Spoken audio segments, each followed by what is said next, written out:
everybody. I brought a friend of yours, Brett Baer. He's here. Brett, how you doing? How are you? What will make a success of this summit today?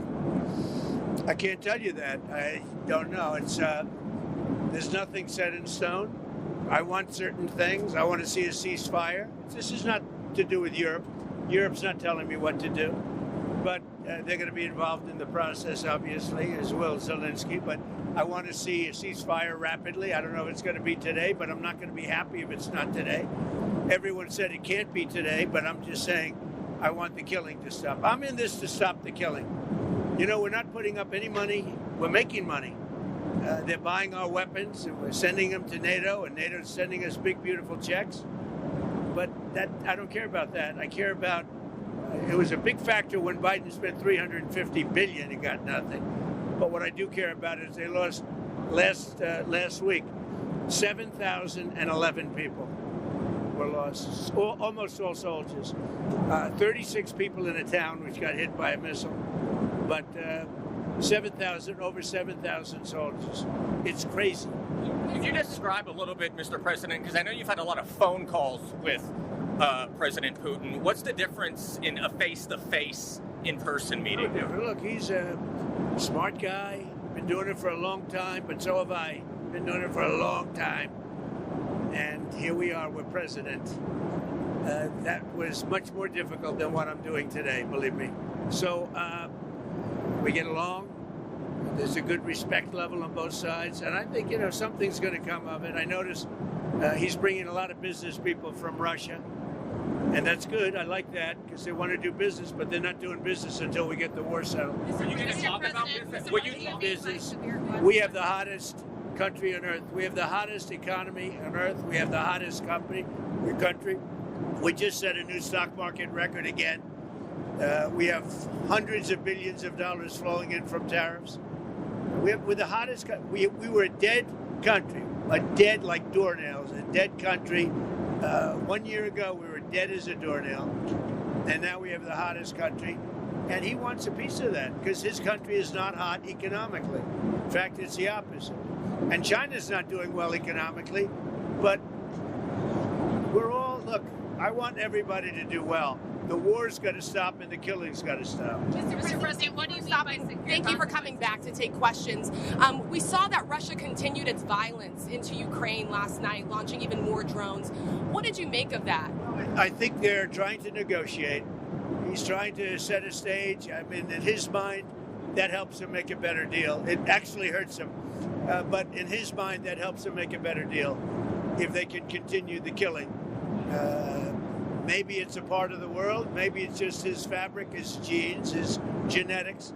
But he thinks that makes him, gives him strength in negotiating. I think it hurts him, but I'll be talking to him about it later. It's on the table for discussions today, Mr. President. Are the territorial swaps on the table?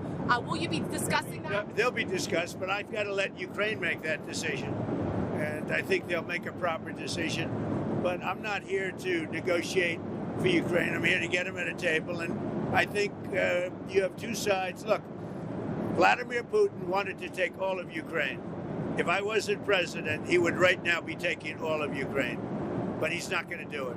Mr. President, what did you mean? Just one thing. What about the possibility of the United States providing security guarantees to Ukraine? Maybe. Along with Europe and other countries. Not in the form of NATO, because that's not going to, there are certain things that aren't going to happen. But, along with Europe, there's a possibility of that. Mr. President, the number of business people that President Putin is bringing along, is that something that you want to discuss with President Putin at this meeting? Yeah, if we make progress, I would discuss it, because that's one of the things that they would like. They'd like to get a piece of what I built in terms of the economy. Just so you know, we were a dead country with our economy. He wouldn't be interested. He wouldn't have been interested a year ago with the Biden economy. But he is interested in the Trump economy because wait till you see when those factories start opening up. We have hundreds of factories all over the country, and that includes auto factories, AI factories, and every other. They're all coming in because they want to beat the tariffs. Because if they open here, they don't have to pay tariffs. If they don't open here, they have to pay, in some cases, 200%, 300%. I haven't even set some of the tariffs yet. I'll be setting tariffs next week and the week after on steel and on, I would say, chips. Mr. President. Chips and semiconductors we'll be setting sometime next week after. What are you looking at? What rate? I'm going to have a rate that is going to be lower at the beginning. Then that gives them a chance to come in and build, and very high after a certain period of time. And if they don't build here, they have to pay a very high tariff, which doesn't work, so they'll come and build. Mr. President, hi. You had said earlier. I didn't see you over there. Isn't he a gentleman? He's helping me out. He's a very nice. He's one of the few nice ones, actually. You had said earlier this week that Putin would face severe consequences if you get the sense from him that he's not interested. What do you mean by that? Economically severe. Yes, it will be very severe. I'm not doing this for my health, okay? I don't need it.